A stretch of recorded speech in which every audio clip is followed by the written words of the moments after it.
minimum as well. Iqbal Mohamed, please.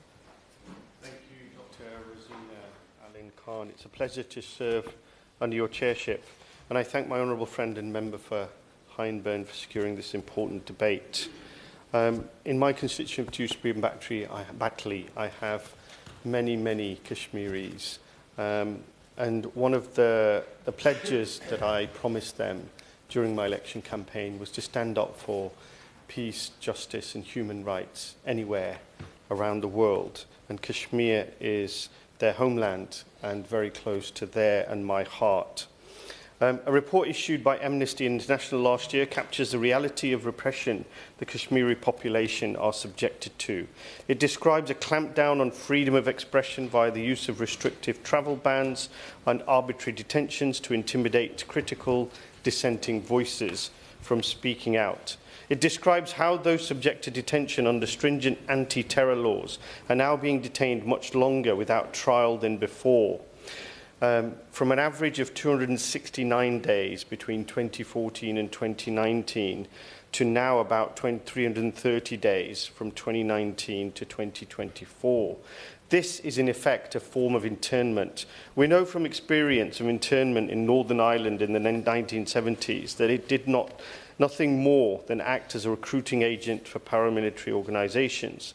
If you add on top of that extrajudicial killings, police and army abuses, the Indian government's decision to strip Kashmir of its autonomy and statehood, and the draconian crackdown followed in its wake, it's not surprising the region is in constant ferment.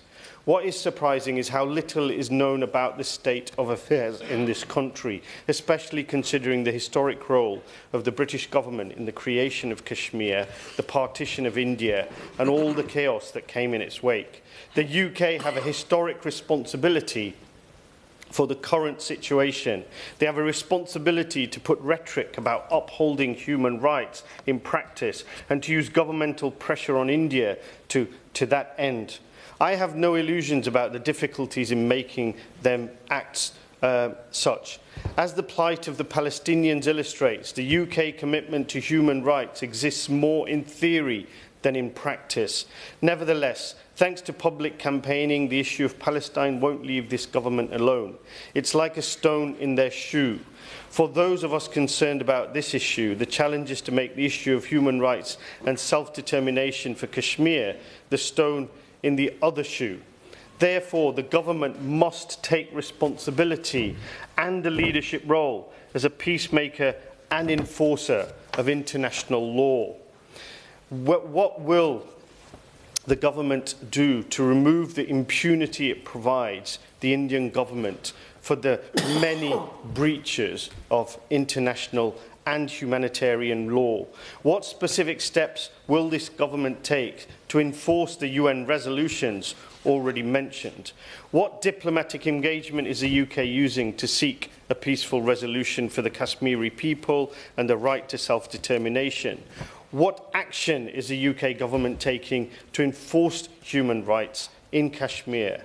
What humanitarian aid is the UK government providing to Kashmir, and how will this be impacted by the decision to reduce foreign aid by 40%?